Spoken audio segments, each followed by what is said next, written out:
Hello, আসসালামু আলাইকুম। Welcome to my today's blog session. আজকে আমরা চলে যাচ্ছি 300 ফিট হয়ে পূর্বাচলের নিউ একটা রেস্টুরেন্টে। এই রেস্টুরেন্ট নিয়ে সবাই অলরেডি ব্লগ করা শেষ, সেই এক্সাইটমেন্টেই আসলে দেখতে যাওয়া। এন্ট্রান্সেই তাদের লাইটিং সিস্টেমটা দেখতে পারলাম আমরা। ভিতরে প্রচুর পরিমাণের আম গাছ ছিল। ওদেরকে পুরো অ্যাম্বিয়েন্সটা দেখানোর জন্য ফুল একটা ভিডিও ক্যাপচার করার চেষ্টা করেছি। ওয়েদারটা আজকে বাতাস ছিল দেখে আমরা বেশি এনজয় করেছি। আমাদের সকল ব্যস্ত টাইম পার করে আমরা নিজেদের জন্য একটু সময় বের করে এখানে ঘুরতে চলে এসেছি। এখন তারপর হলো আমরা আপনাদেরকে দেখানোর চেষ্টা করব বা বলার চেষ্টা করব, মেইনলি শুধু জায়গাটা দেখলে তো হয় না, খাবার দাবারেও আমরা আসলে ইন্টারেস্টেড থাকি। খাবারের প্রাইসটা কেমন হবে, খাবার কেমন হবে। আমরা লাঞ্চের পরে যাওয়াতে বেশি হেভি কিছু ট্রাই করিনি।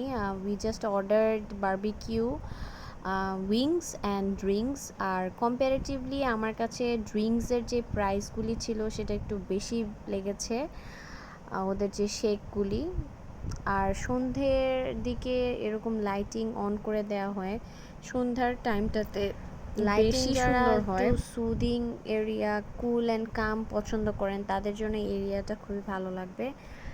এমনি দেখতে দেখার জন্য বসার জন্য প্লেসটা খুবই ভালো, বাট আমি খাবারের জন্য রেকমেন্ড করব না, কারণ খাবারের প্রাইসটা আমাদের পূর্বাচলে নীলা মার্কেটের আদার যে রেস্টুরেন্টগুলি আছে সেখানে প্রাইস অন্য জায়গায়ও একটু কম থাকে, বাট ওদের ড্রিঙ্কসটার প্রাইসটা আমার কাছে অতিরিক্ত লেগেছে। Plus appetizer and other local খাবারগুলির প্রাইস ওকে। এটা একটা ল্যাম্প শেড ওরা সন্ধ্যার দিকে দিয়েছে।